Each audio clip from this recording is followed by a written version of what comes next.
మనం ఒకరికి హెల్ప్ చేయాలనుకోవటం, మన చుట్టూ ఉన్న పీపుల్ హ్యాపీగా ఉండాలనుకోవటం అనేది it's very good thing. As a human బీయింగ్గా ఈ క్వాలిటీ ఖచ్చితంగా ఎవ్రీ పర్సన్కి ఉండాలి. స్టూడెంట్స్, మీరు కూడా మీ ఫ్రెండ్స్కి స్టడీస్లో హెల్ప్ చేయడం కానీ హోంవర్క్స్లో హెల్ప్ చేయడం అనేది ఇట్స్ వెరీ గుడ్ థింగ్. దీనివల్ల మీ బాండింగ్ కూడా బాగా డెవలప్ అవుతుంది.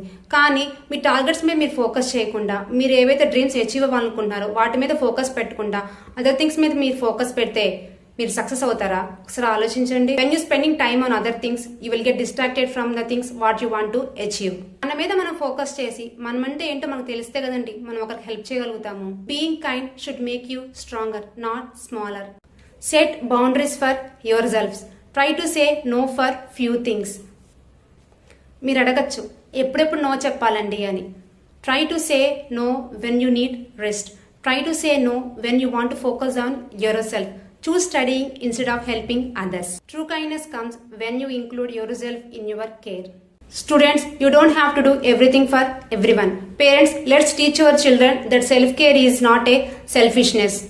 పిల్లలు, మీరు కూడా ఇలా ఓవర్ కైండ్నెస్ ఉంటే టిప్స్ని ఫాలో అవ్వండి. మీ ఫ్రెండ్స్ ఎవరైనా ఇలా ఉంటే వాళ్ళకి షేర్ చేయండి.